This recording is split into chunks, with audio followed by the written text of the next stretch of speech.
Assalamu alaikum everyone. I am Ratri, also known as Samia Islam to all of you. আজকে আমি finally video করতে বসলাম। অনেক অনেক থ্যাংক ইউ যে তোমরা এত কোয়েশ্চেন করেছো বা আমার কাছে সাজেশন জানতে চেয়েছো। আমি যদি আমার এক্সপিরিয়েন্স বা আমার নলেজের দ্বারা একজন দুজন মানুষকেও হেল্প করতে পারি সেটাও আমার জন্য অনেক। আচ্ছা, আমি প্রথমে বলি আমি ইনফর্মালি অ্যাড্রেস করছি বিকজ এই ভিডিওটা মেইনলি আমার জুনিয়র বা আমার সমবয়সীদের জন্য করা, যারা আমাকে টেক্সট করেছো। আর সবাই তোমার ভাই বোনের মতোই, so I guess it's okay. এটা মাই ভার্সন রাখার কারণ আমি কোনো এক্সপার্ট কেউ না, আমি খুব প্রো মানুষও না, আমি এ ধরনের ব্লগ বা ভিডিও আগে কখনো বানাইনি। আমার লাস্ট দুইটা পোস্ট খুলনা বিশ্ববিদ্যালয়ে ভর্তির একটা পোস্ট, আর একটা হলো এয়ারফোর্স বা ডিফেন্স রিলেটেড একটা পোস্ট ছিল। এই দুইটা পোস্ট অনেক রিচ করেছে, যেটা আমার এক্সপেকটেশনের বাইরে ছিল।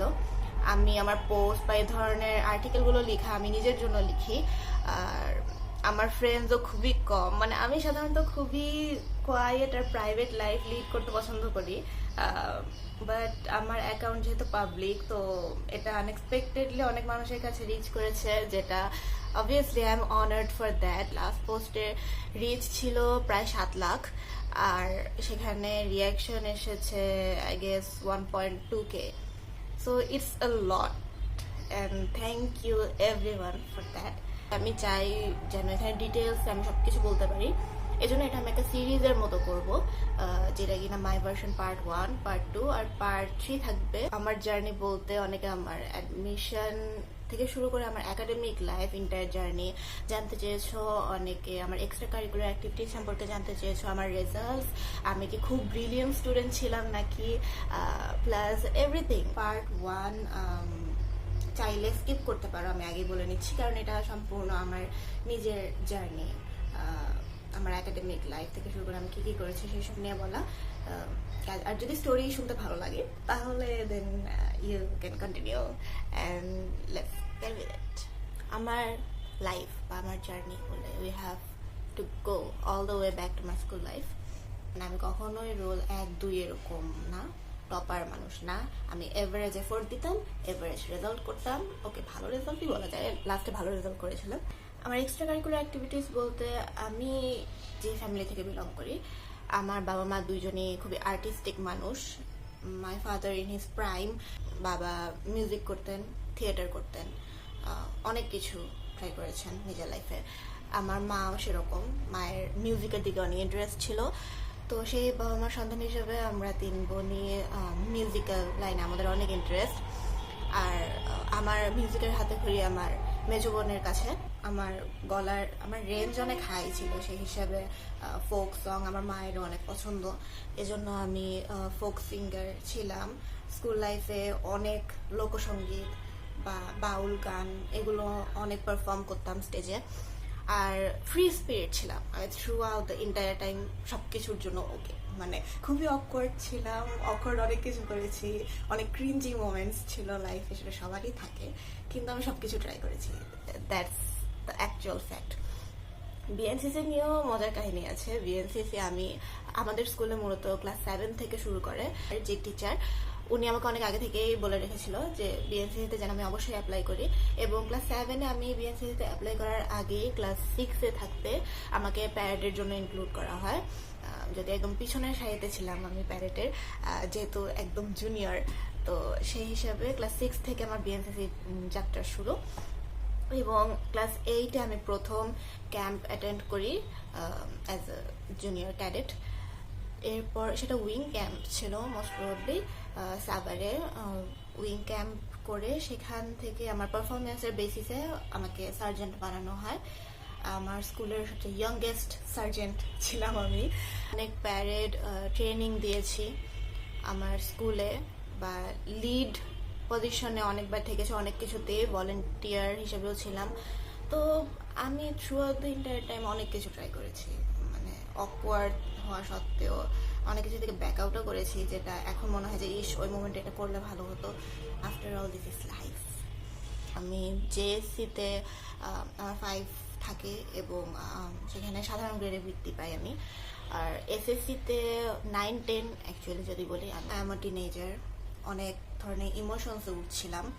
আর 9-10 পড়ালেখার বাইরে ছিলাম। শেষ মুহূর্তে যখন সেটা থেকে বের হই তখন আমার অবস্থা মোটামুটি শোচনীয়, কোনো পড়ালেখা নাই, প্রিপারেশন নাই। আর তখন এসএসসির মাত্র 3 মাস বাকি। এই 3 মাস ওই ট্রমা থেকে উঠা প্লাস অনেক ভালো একটা প্রিপারেশনে আমি এসএসসি পরীক্ষা দেই, যেটার মার্কস আমার আসে 1230। আমার ডিজায়ার্ড কলেজে ভর্তি হওয়ার জন্য আমার 1237 মার্কসের দরকার ছিল। তো যাই হোক, 1230 মার্কস দিয়ে আমি মহসিন কলেজে ভর্তি হই। এসএসসির পরপরই আমি মুভ আউট করি আমার প্যারেন্টসের হোম থেকে। আমার বাবা মায়ের বাসা যেখানে, সেটা হলো গ্রামাঞ্চলের পাশে একটা রেসিডেন্সিয়াল এরিয়ার মধ্যে আমি বড় হই। তো সেখান থেকে চট্টগ্রাম মেইন সিটির দূরত্ব প্রায় 1 থেকে 1.5 ঘন্টা। আর ওই সময় শহরে অলরেডি আমার মেজো বোন ছিল, তো আমি ওর কাছেই আসি, অত বেশি প্রবলেমের জন্য আমার ফেস করতে হয়নি। তো আপুর কাছে আসার পর আমি কম্পিউটার স্কিলস শিখি আর কারাতের জন্য ভর্তি হই ওই ফ্রি টাইমটাতে আর কি। কারাতের জন্য ভর্তি হওয়া maybe was one of the best decisions of my life, কারণ মার্শাল আর্টসের প্রতি আমার সবসময় একটা ইন্টারেস্ট ছিল। স্কুল লাইফে আমি কুংফু শেখার জন্য ভর্তি হয়েছিলাম, কিন্তু অ্যাসোসিয়েশনটা আসলে অত ভালো ছিল না, যেটার জন্য কিনা আমি খুব একটা কন্টিনিউ করে উঠতে পারিনি। কলেজে ওঠার পরে কারাতের জন্য যেখানে ভর্তি হই সেটা চট্টগ্রামে one of the best karate শেখার জন্য ক্লাব, সেখানে ভর্তি হই। এবং আমাদের বেল্ট গিভিং সেরিমনির জন্য একটা পারফরমেন্স যেটা নিউ কামার্সদের থাকে, সেটার জন্য 12 জনকে সিলেক্ট করেছিল। এর মধ্যে প্রথম 4 জনের মধ্যে আমাকে সিলেক্ট করা হয়। আর আমাদের ট্রেনিংটা অনেকটা এরকম ছিল, আমাদের এক্সট্রা ট্রেনিং দেওয়া হতো পারফরমেন্সের জন্য। আমাদের স্টেজের উপর নিয়ে যাওয়া হতো এবং সেখানে চোখ বন্ধ করে বা চোখের মধ্যে কাপড় বেঁধে আমাদের মুভমেন্টগুলো প্র্যাকটিস করতে হতো আর কি, কাইন্ড অফ। তো সেই জিনিসটা আমি খুবই এনজয় করতাম। আমার কাছে মনে হতো যে লাইক পুরো সিনেমার মতো একটা অবস্থা। আমি অবশ্যই এটা বলতে পারি যে আমি কলেজে খুব ভালো রেজাল্ট না করলেও আমি কখনো ফেল করিনি। আমাদের কলেজের প্রথম পরীক্ষা যেটা হয় ফার্স্ট ইয়ারে, সেখানে অনেকে ফেল করে। আর আমি যদি কোনো রকম পাস করেছিলাম, কিন্তু আমার রেজাল্ট দেখে আমার ফ্যামিলি একটুও সন্তুষ্ট ছিল না। তো আমার আসলে সব কিছু প্রেশারে কারাতে শেখাটা ছাড়তে হয়। ওই মোমেন্টের জন্য আমি সেরেমনি অ্যাটেন্ড করতে পারিনি। আমি আসলে মার্শাল আর্টস ছাড়া থাকতে পারছিলাম না। আমার মনে হচ্ছে লাইফ থেকে ভাইরাল কিছু একটা আমার নাই। এরকম থাকে না, মানুষের অনেক হবিজ থাকে, অনেক কিছু থাকে। আমার ক্ষেত্রে এটা আমার মিউজিক প্লাস ওই টাইমে ছিল এটা কারাতে।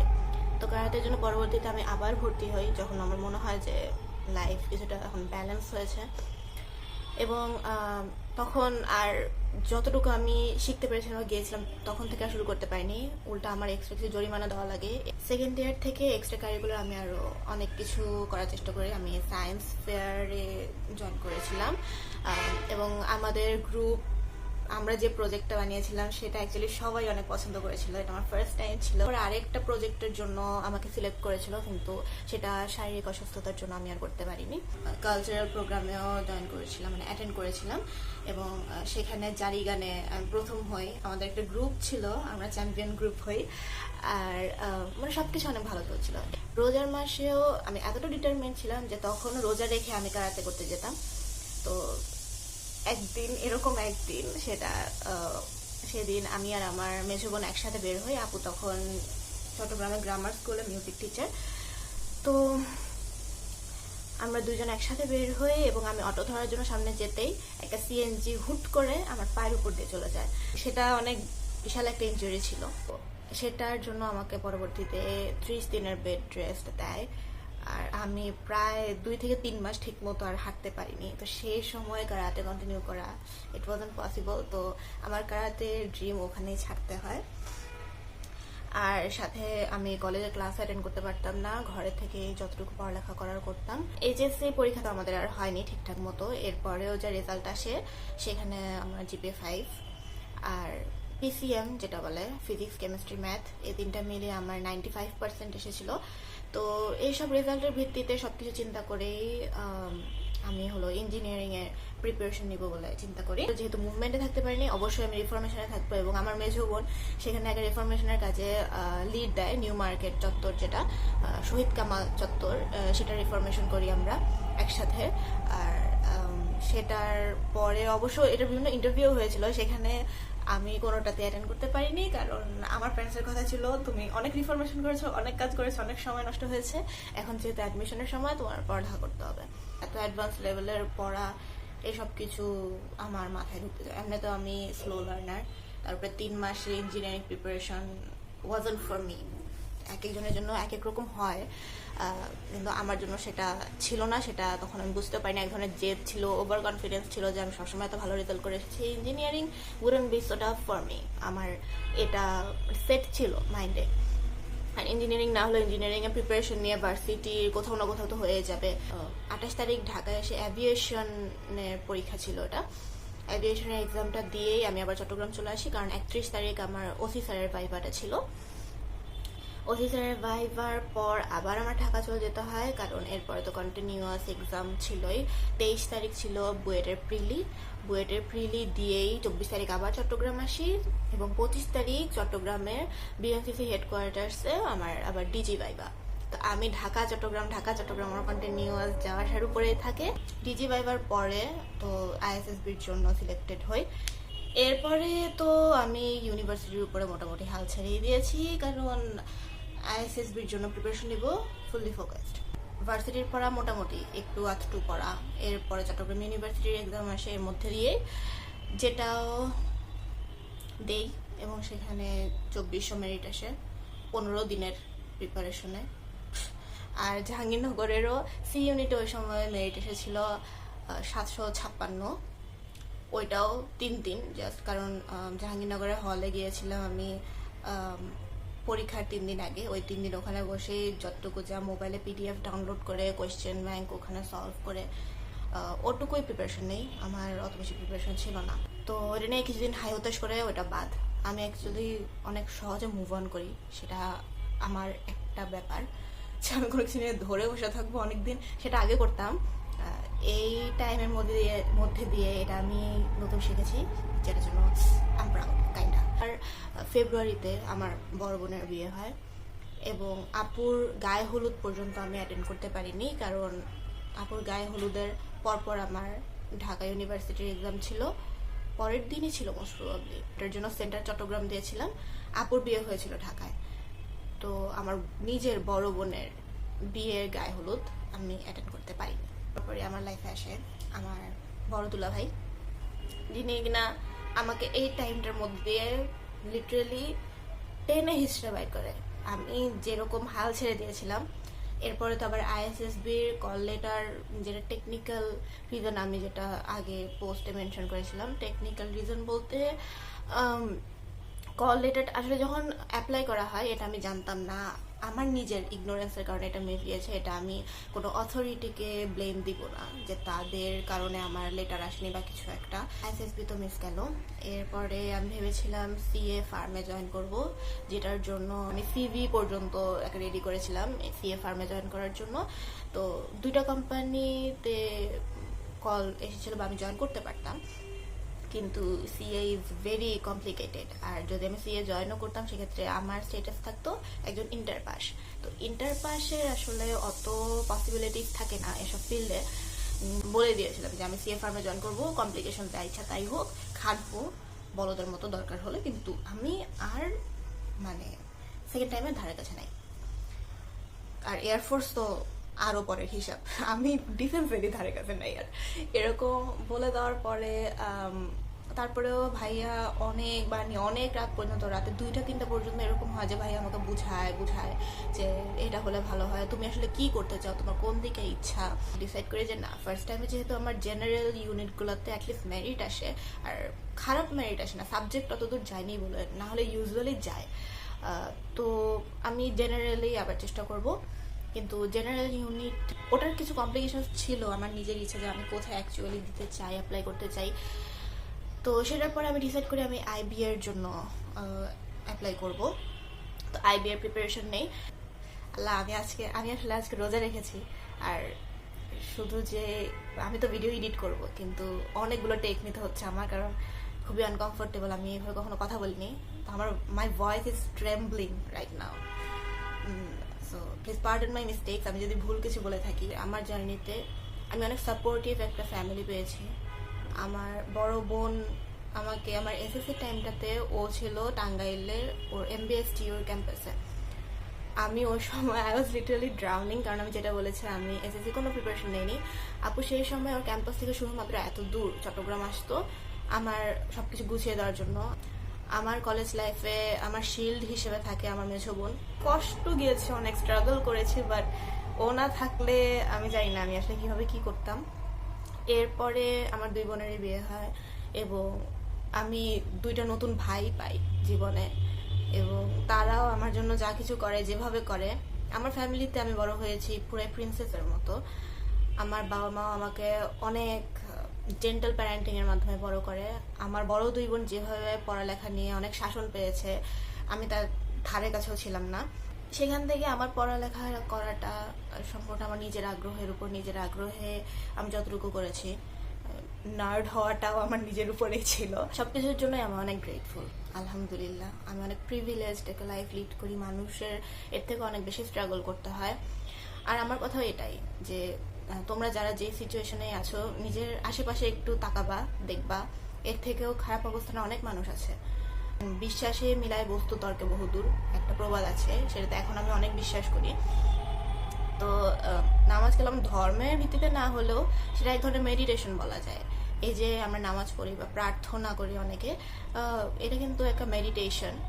আর মেডিটেশনে ব্রেইন অনেকটা কাম হয়।